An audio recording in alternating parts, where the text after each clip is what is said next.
Hello, hello, hello. This is the show. Are you tuned in? We hope so.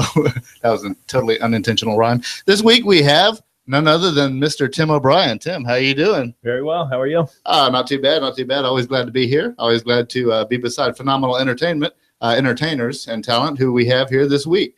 We're going to go to a clip in just a minute, but we want to get you introduced. Tell me a little bit about yourself for the people for the uneducated people who might not have heard your name.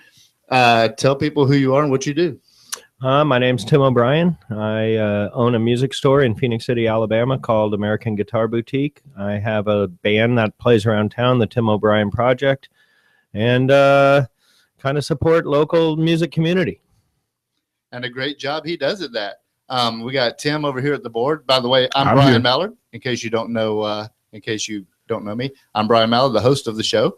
And we're going to go to a little clip of Tim playing and check it out, and we'll be right back with the interview.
Hello and welcome to the show. We hope you have enjoyed this clip of Tim playing, and that's just a little bit of a sampling of what you can get if you go to one of his shows.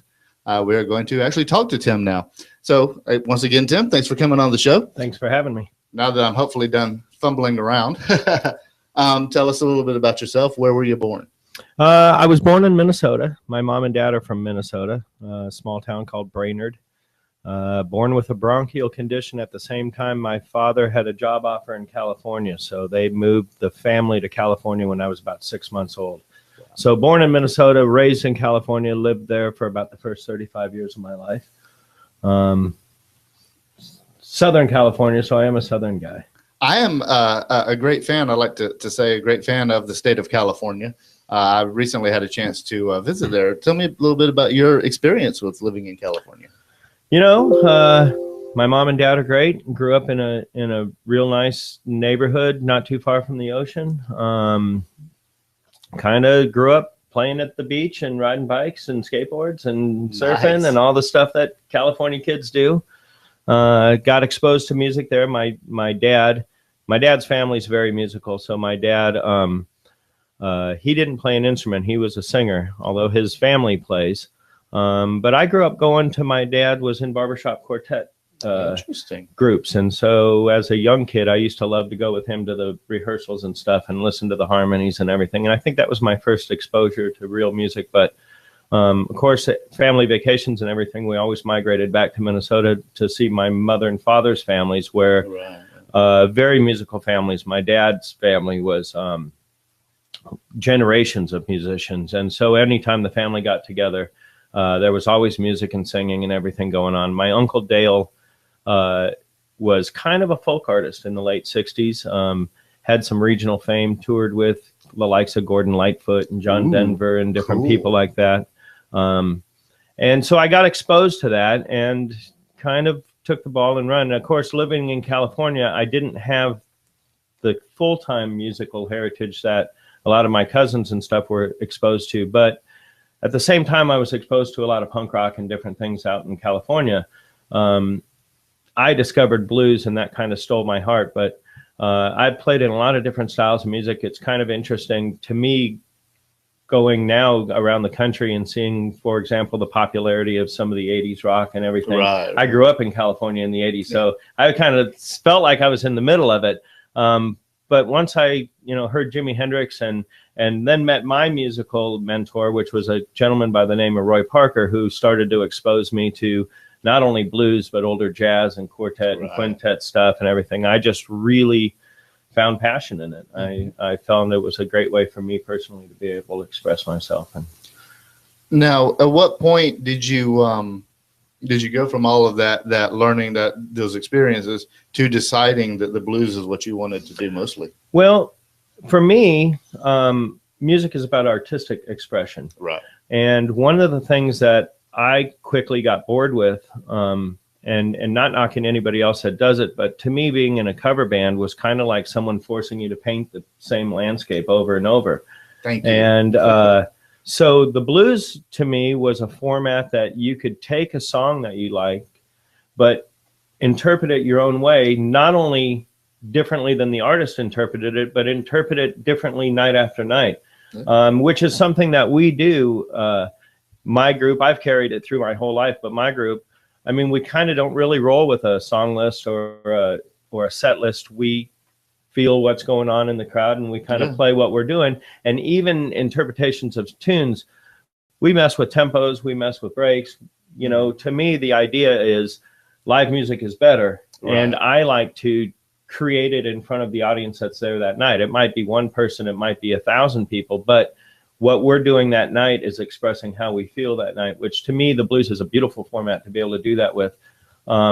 Growing up, like I said, in the 80s rock world, I always felt like if you were doing a cover song of a popular radio tune that everybody was aware of, you either played it exactly like it was on the record, or your audience felt you played it wrong. Right. And so there right. wasn't a lot of room for nightly expression. And the blues and jazz, I'm not a good enough musician to be a jazz musician, but the blues to me was a format that we could go out and express ourselves through the song, as opposed to play somebody else's expression through the song. Which is kind of what the blues was meant for. Exactly. Which is why I don't like to, I practice at home, and we rehearse the band, finding arrangements, intros, and outros and stuff. But I don't like to pigeonhole it into one thing, because the true spirit of the blues is improvising. Right. And so I never want to lose the idea that we are improvising this song. Right. You will never hear me play the exact same solo at this point in the song. I'm going to go in and I'm going to play this riff, because to me that kind of is counterproductive to what the blues is all about. Mm-hmm. It would kind of, it would be a betrayal to the art itself. Exactly right. Now, you did some traveling, Minnesota, California. By the way, does it ever rain in Southern California? It does, but you're looking forward for it when it does. Right.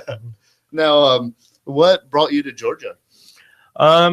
My sister, I owned a music store in California for about 12 years, and was kind of looking for different things. I invented the idea of the way guitar amps should function differently. And with the help of some very smart engineers and stuff, I was able to develop and patent some electronic ideas that I had for guitar amplifiers. At the time, I was doing really well for myself, and I decided to take a couple-year vacation and focus on patenting some electronic designs. Cool. At that time, my sister, who had married a longtime resident here, a guy that was born and raised here, and she had lived out here for years, and I had never been out here to visit her. So I didn't have anything to do. I was pretty free. I decided to come out and visit my sister and her husband, and fell in love with the area. I thought it was absolutely gorgeous, and ended up moving here. Right. My brother, who is a very creative motorcycle designer, engineer, mechanic, he had moved to Texas for some job opportunities. So my mom and dad, when they retired, living in California, their families were in Minnesota, and their children, 2 of them lived here and 1 of them lived in Texas. So my mom and dad decided to move here, which kind of located 4 of the 5 members of my family here. And then my brother moved here. So my family kind of relocated from California to here, following my sister, but really finding beauty in the South and this area in particular. Which I do. I have lived in New York and California and Minneapolis and other places. And I find this valley to be one of the most beautiful spots on the earth, and very centrally located. I'm a beach guy. So within a couple-hour drive, you can get to the beach. Within a couple-hour drive, you can get to the mountains. It's just a beautiful, laid-back place to live. I really, really like it here. And so even though I grew up 35 years in California, when I did move away from here up to Minneapolis, which is I was pursuing some amplifier business work up there, I called this my home as opposed to California my home. Of course, my mom and dad were here, so that puts your anchor where they are. But I always felt that this felt a lot more like home, believe it or not, than California, which is just such a big, congested area. Well, it definitely is highly populated. I love the weather out there, by the way. I love California. I love Georgia, too. Now, tell us a little bit about give us the name of your business and tell us a little bit about what you do. Well, American Guitar Boutique was founded by Corey Lake and the Lake family up in Minneapolis. When I moved up there to pursue building amplifiers, of course, I'm a musician, so I started getting involved in the local music community, started playing. Corey ended up offering me a job that I couldn't say no to at a beautiful place. American Guitar Boutique at the time was extremely well funded and a showcase for all that was great about musical instruments. The whole idea of the store originally was to promote and sell nothing but high-end boutique, small-built, American-made products, which he did an amazing job at.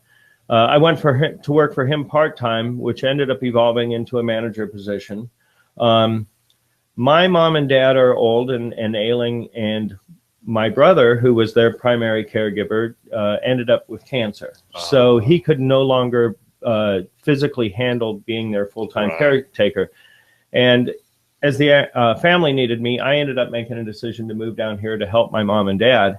When I left Minnesota, Corey called me up and said, this place was the funnest place I ever been when you were working here. And with you gone, it's a nightmare. Wow.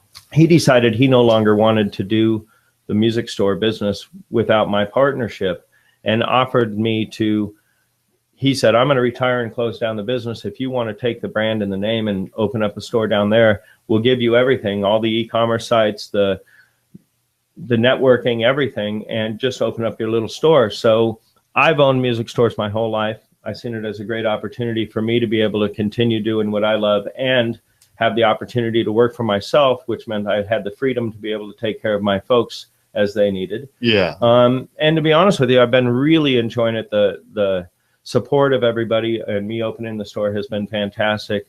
The store's not nearly as well funded now as it used to be, but I still am primarily focusing on trying to sell nicer American-made instruments, pedals, amplifiers. Cool. Of course, being in Phoenix City, I do have to sell some less expensive stuff. Right.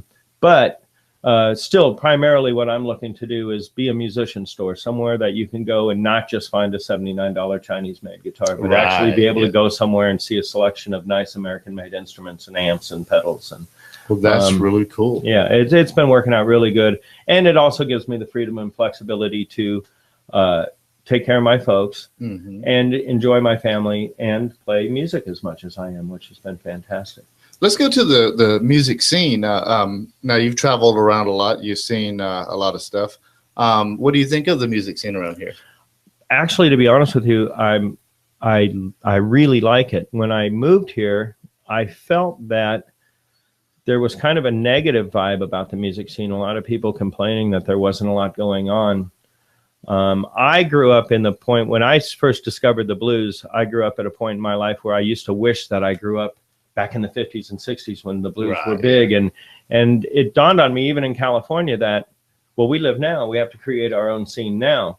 And I've always had that mentality, and I've been able to do that very successfully, not only in California, but in Minneapolis and in New York and here where I've gotten into town, and I've been able to get myself in with really good players and kind of happened on a scene or develop a scene. Well, moving here, when I was told that, well, I thought, well, shoot, let's, people like music, people like to go out. So I went out and started soliciting some gigs, and it seemed like wherever we played, we were asked to come back and play. And I play blues, so I like to encourage other people to come out and play with us and improvise. And the sports page in Columbus, Georgia was nice enough to give me a venue to be able to start hosting an open blues jam, which took a little while to get off the ground. But as people discovered it and learned that they could come in, and it wasn't a ego thing. It wasn't people trying to blow each other off the stage. It was people trying to really create solid music together.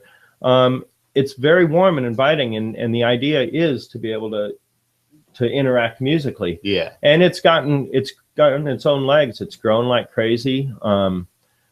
Unbelievable talent in this town. There is a lot of guys in this town that are super talented. And if you haven't been out enjoying the live music scene, I encourage you to do it, because I'm constantly reminded of just how talented people are everywhere in the world. But really, right in our own backyard, the music scene here to me is great.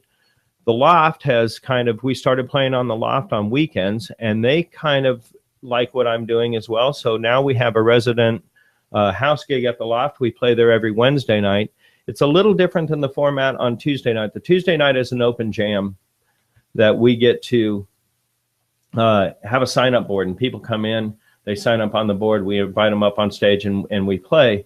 The Loft is more of a known for their music venue, so it's not an open jam where anybody that walks in can play, but I do have the freedom to be able to invite whoever I want up on the stage to play with us.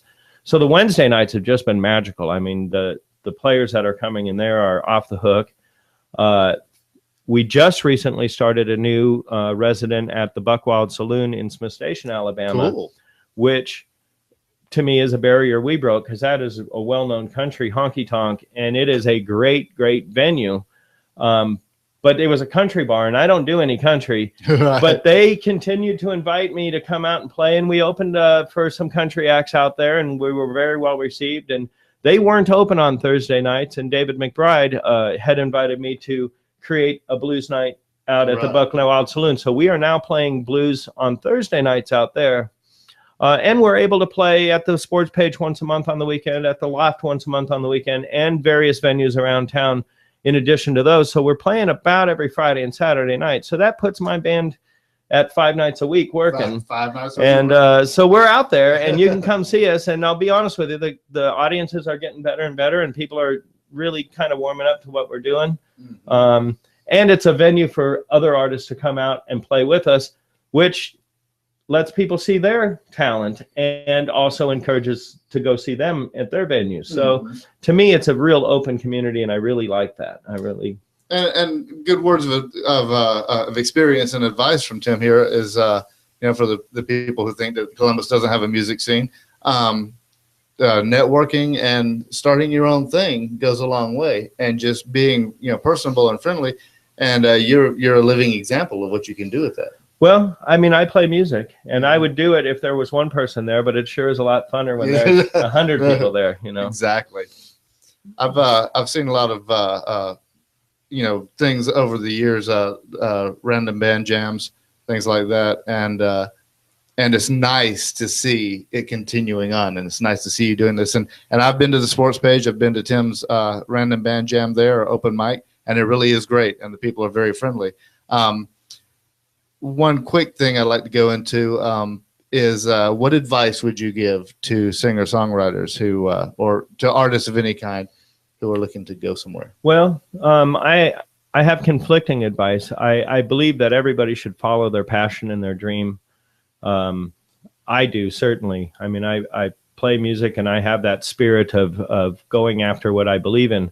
I also believe that it's not a one or the other thing. You can be a successful business person. You can be a successful manager. You can do all the things in life that will provide for your family and still continue to do music. It takes effort, and it's tiring, but there's no reason why you can't pursue your dreams and pursue your life at the same time. I've seen some people that feel like, they're going to be, they want to follow their dreams of being a successful musician, and they give up everything else in their life to do it. And then when it doesn't happen on a grand scale, then they feel like, oh, I'm going to quit playing music, and I'm going to go and, conform to what everybody thinks I should to continue my life. And I truly believe that, A, if you're passionate about it, you can follow your dreams and make a living doing it. And B, don't be afraid to work hard and be able to do what it takes to make a living, and at the same time continue to pursue your dreams and your career musically. That's why I started opening a store. I opened my first music store when I was 25, and honestly, the reason is because I wanted to figure out how I could make a living and continue to do what I was passionate about, which is music and musicians and interaction of that. And so you've got to find your niche. You got to figure it out. And you can do both and just keep it under the same umbrella, an actual business along with the playing, and it's all the same thing. So you're constantly immersed in what you love doing, which is awesome. I like to write.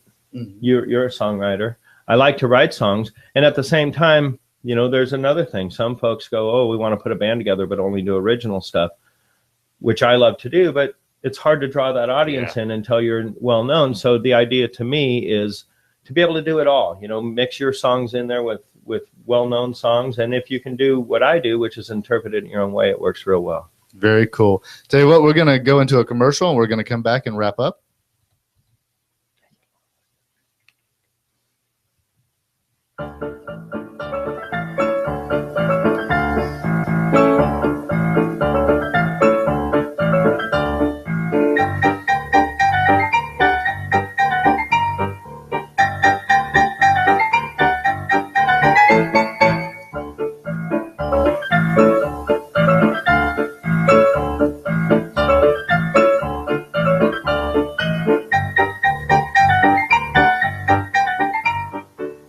Timeless beauty at the Gypsy Cherub, 3760 Woodruff Road, Columbus, Georgia. Class is back in style.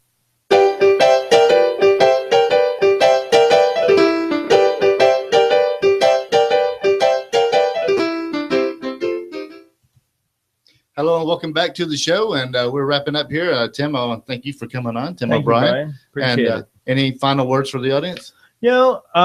Watch the show. This is another way of developing the community around here of all the arts. So please make sure and support this show. I will tell you at my business that if you want to mention the show when you come in to get some strings or accessories, that I will give you an extra 10% discount just Wow. for watching the show. That is awesome. Another reason to watch the show, friends and neighbors. Well, Tim, thank you very, very much for being here. Appreciate it, Brian. And I really enjoyed it. And for you guys out there, hope you tuned in. We'll see you next time. I'm Brian Mallard for the show.